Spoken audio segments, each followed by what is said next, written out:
Hello, wonderful. This is Sarah, and we are talking about love. I asked Junie Moon to pop on here, and she is a love coach. And I asked her what her favorite thing to talk about was, and she said, love, self love, and how not to get in your own way when it comes to love. So we are in good hands today. Hello, Junie. How are you? I'm so happy to be here. And yes, my favorite topic is love and how to have more of it. And may I ask why? Because I know what it feels like to feel alone and scared and unseen and walking on eggshells with knots in my stomach, feeling like no one knows what's going on in my life. And it wasn't until I realized that I was missing out on some vital components to my life that I was able to finally shift. And so once I was able to finally shift and give myself the oxygen mask and to be able to really fill up in my heart, that's when I realized like there's nothing more important than the oxygen mask for the world. Because when we can really feed our hearts and ourselves, then everything just shifts, everyone around us, and of course, more love. Why wouldn't we want more love? Well, the call I had right before you, I was telling you a little bit about it, and it's a woman who got out of a divorce, and then she was in a toxic relationship, and now she's learning self-love, and she just went on a trip, and she's Mm, investing in herself, and she's trying new things and putting new opportunities, and her kids have reached back out to her. She's got yeah. a new partner that's reaching out. Well, she's got several guys to choose from actually, but I think Woohoo! right. But I said, oh my gosh, you got into forward momentum in your own life. Yep. Forward momentum. And so many women, they just get frozen and they think it's like, here I am. And if I cross the bridge, there's love on the other side, but they don't realize they are the bridge. Yes. And there's so much fear, especially if they have been hurt. And who hasn't had a broken heart? Who hasn't had a moment where you felt betrayed or unseen in some way? And so here we are wanting more love. And I love that. I love that story about that woman, going forward and really embracing the stage of life. And the biggest thing is that we see where we want to go a lot of the times, but there's that part inside of us. I call it the risk manager that's kind of going, oh no, this is way too scary. Don't you remember what happened last time? And that bridge seems really shaky and scary and keeps us from wanting to go toward the other side. It's like, you know what? I'm okay here. Let me not take any risks. But then we're missing out on what I believe is our divine right to have a beautiful, juicy access to love across the board. So, how do you help people get their bridge more stable and manage that risk management? Yeah, there's a lot there. And I love that we're using the metaphor of a bridge. I lived outside of New York City, and I use that metaphor a lot because there was this bridge that was really, really old that connected, well, upper New York to the other, it doesn't matter. There was a bridge. There was a bridge locally, and it's called the Tappan Zee Bridge. And it was really not doing well, and they needed to get a new bridge, but they couldn't just break the old bridge. We needed to get across the river. And so they started building this new bridge, a beautiful bridge. And finally, they blew up the old bridge, which was quite an amazing thing to watch. Anyway, that's what we're doing with our brain. That's what we're doing with our neural pathways, which is we're building new bridges. We're learning who we are now, because that's what happens a lot with women in the second half of their life. It's like, wait a second, I haven't dated in 20, 30, 40 years. Wait a second, I'm not looking for someone to have babies with, like we're in a different stage of life. And so we need to know who we are now. We need to know what matters to us now, what's most important to us now. And when we can really cultivate those new neural pathways of confidence, healthy boundaries, clarity, then the old bridge can just start to break down and dissolve and we can get rid of it. So when I work with people, we're looking at what is it that they really want? Oh, yeah, over on the other side of the river is this beautiful basket of love and I can have great partnership and this amazing life. But how do I get there? And why am I so scared? And why do I have these bad behaviors? And so we need to work with this risk manager, this part that's going, don't do it, and giving us messages saying that we're too old, we're too fat, it's never going to happen for us.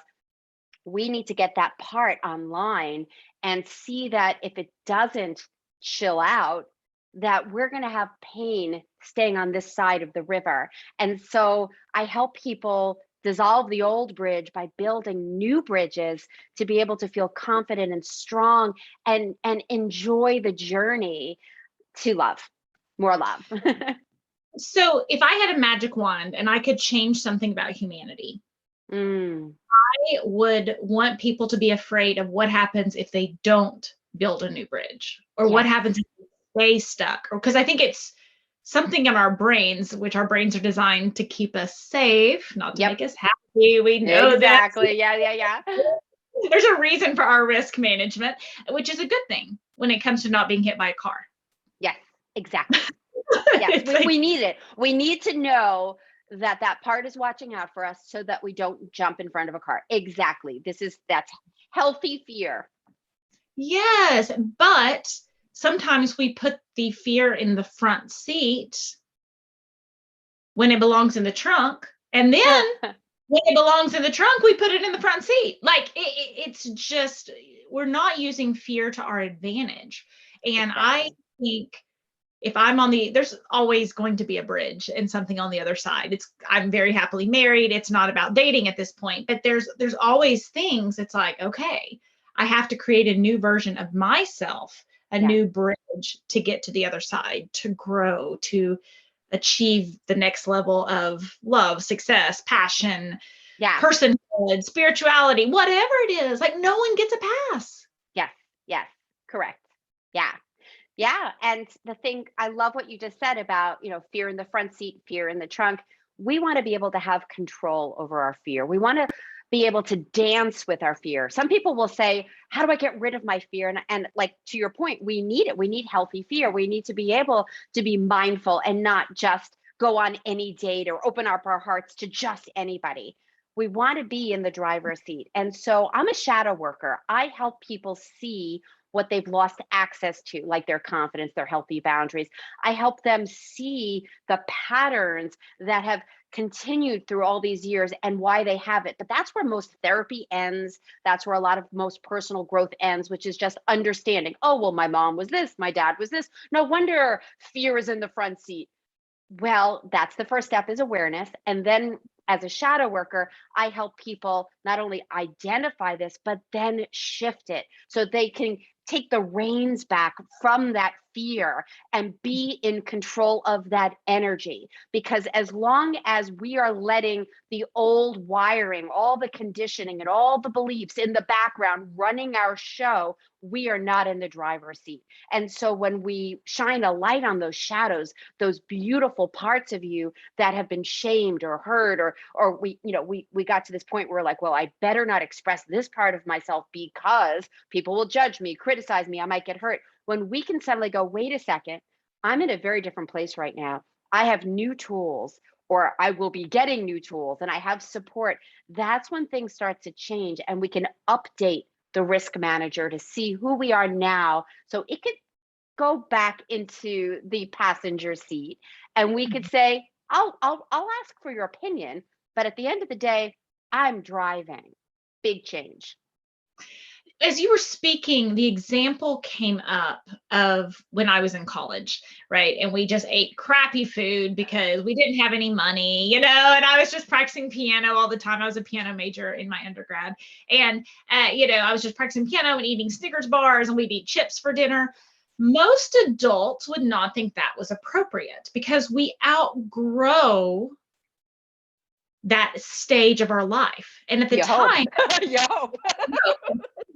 but if I had been spending more money on food, that would have been a bad choice at that time. My body and brain were keeping me as safe as a Snickers bar can keep you, at that time, it was useful to me for my best interests. So I wasn't spending a lot of money on food that I didn't have.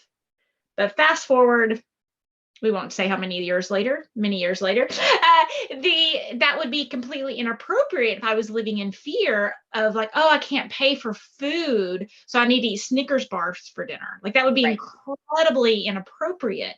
But Right. we're kind of doing that in our other areas of our life. I mean, that's probably an obvious area, which I picked on purpose, but there's areas that aren't so obvious that we just need to upgrade our systems.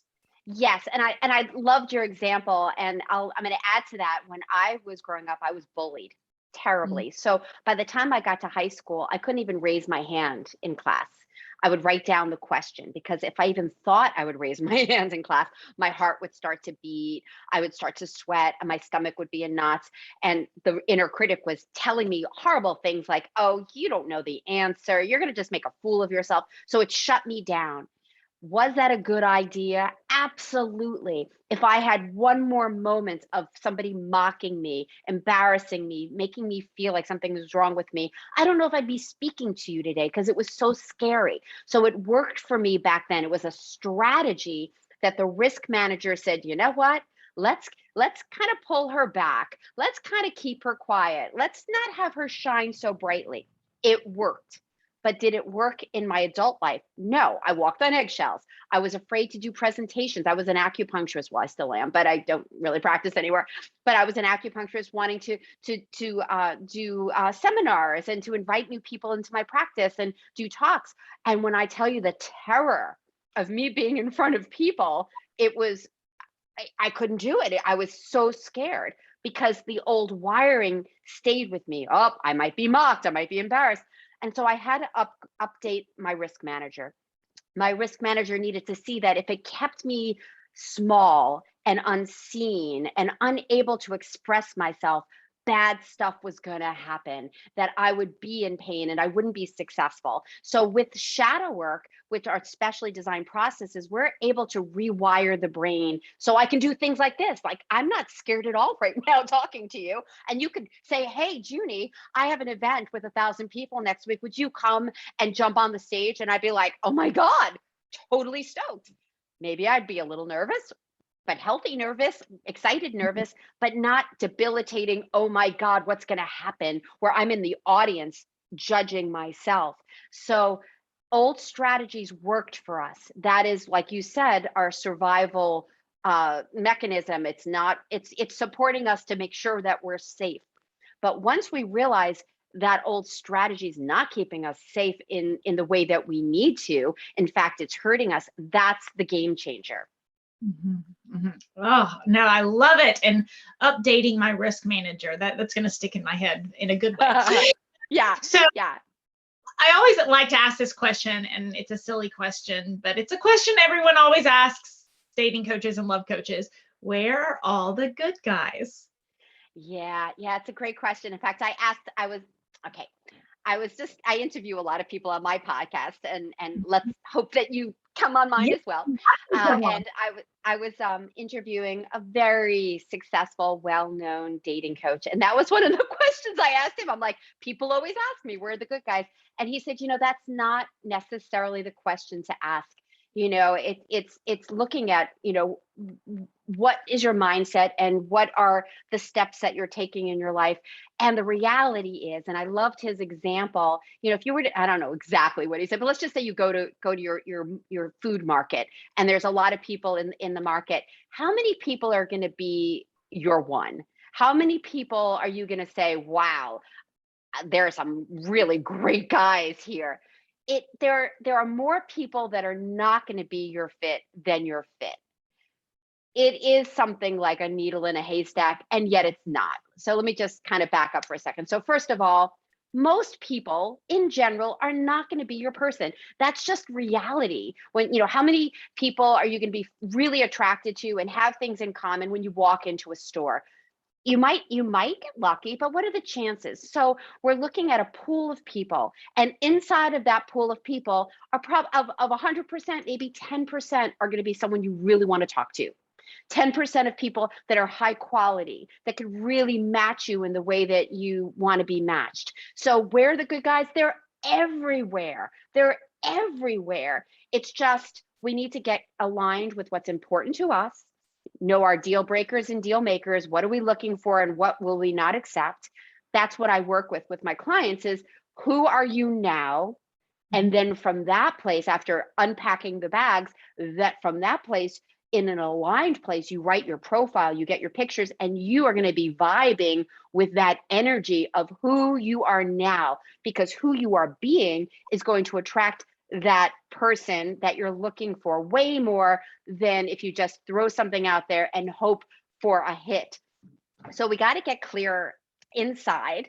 Then we have to raise our own vibe up to be who we want to attract. And then the good guys are out there if you know what you're doing. Because at the end of the day, I see women spinning their wheels online and not really knowing how to do it well. So they're everywhere. The answer is they're everywhere. We just need to know how to find them, that they're there. Which is very consistent answer. I ask literally almost everyone that answer, and they are everywhere. But let's talk about when someone's in low vibe.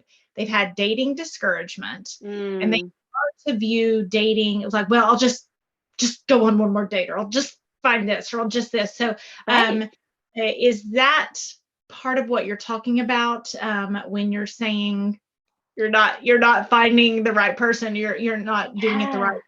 Well, even when you were saying that, you're like, like I could see it in your body expression when you were acting that out of, oh, I got to go on one more date. Like there's that tension, and there's the mindset of this isn't going to work. So if you go on a date like that with that background noise of, oh, one more date, this isn't going to work, that energy is coming with you. Just like every friggin' relationship you've ever had, you bring with you to that date all the crap, all the beliefs, all the heartache, unless you've done the work.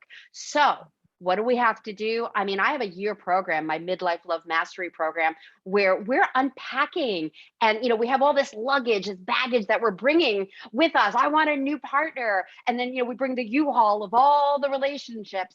We want to bring a carry-on. We do not want to bring all that baggage. So we need to let a lot go so that we can go on those dates, not putting all of that energy into, oh my God, is he the one? And have a clipboard of questions of, interrogation.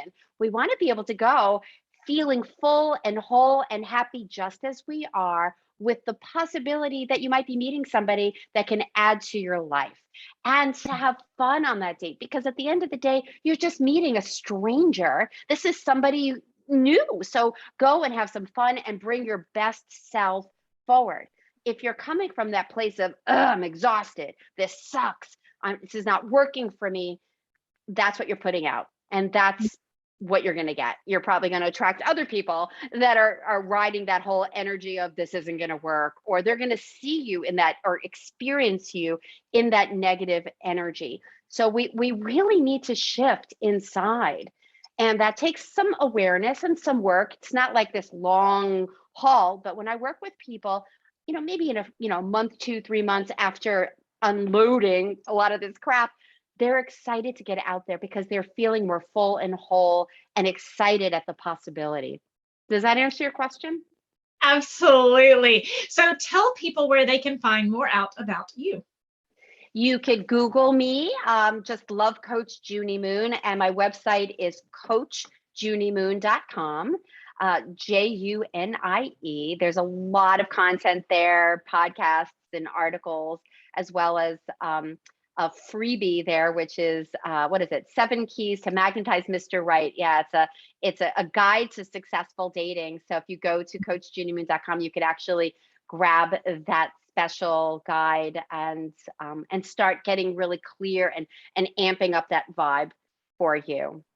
Awesome. Okay, so my last question and favorite question is, we could broadcast you to the entire world for 1 minute.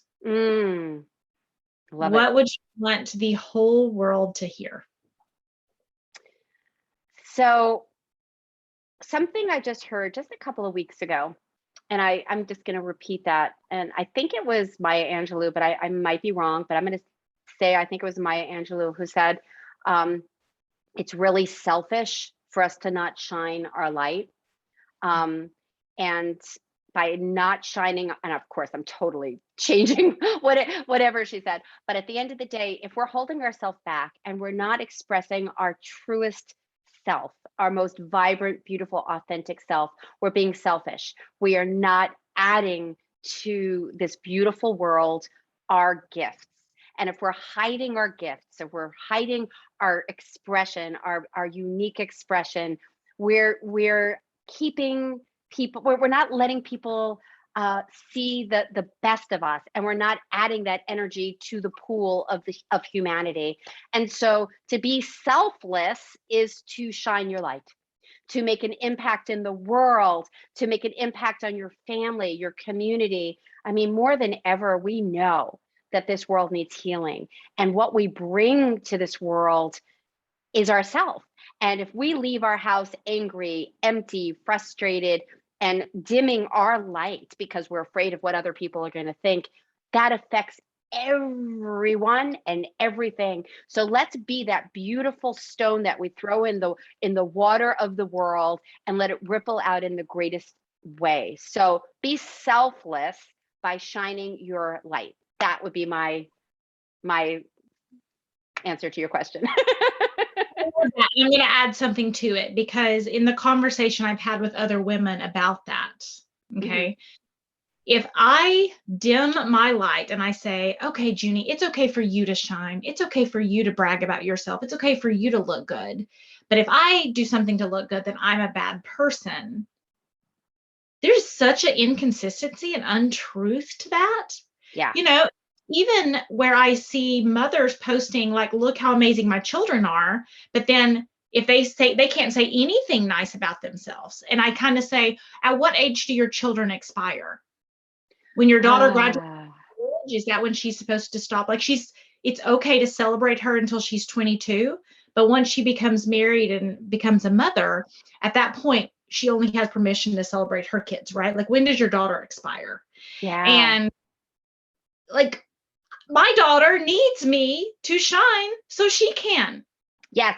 Yes. Let us all shine to like, I have this brag session. I just had my retreat with my clients, and I say, okay, we've all embraced our inner queen. We've all risen into the gifts and the blessings that we are to the world. Now everyone gets to sit on the throne and brag about all their achievements and all the qualities they love about themselves. And it's a stretch because we are taught not to brag. We are taught not to boast. And again, it's, shadow versus authenticity. I'm not saying to do it in the look at me, look how special I am, I'm so much better than you. Shadow versus, yeah, I want to tell you that I deeply care about my work and my clients. I do great work. I help people X, Y, and Z. To be able to stand in our gifts and to shine our light. To me, a rising tide lifts all boats. And so if I'm rising into my greatest expression and I share that with others, others will do the same. So let us model owning our gifts. Let us model owning our brightness. And that will help everyone if we're willing to really get out of our own way and want a full life, So to heal the planet, to heal our hearts, to heal across the board, let's shine our lights. Yes, I love that. Agree completely. Thank you so much for having this conversation with me and for helping us on our journey to becoming toxic person proof. Woo! Woo! Thanks for having me too. This was amazing.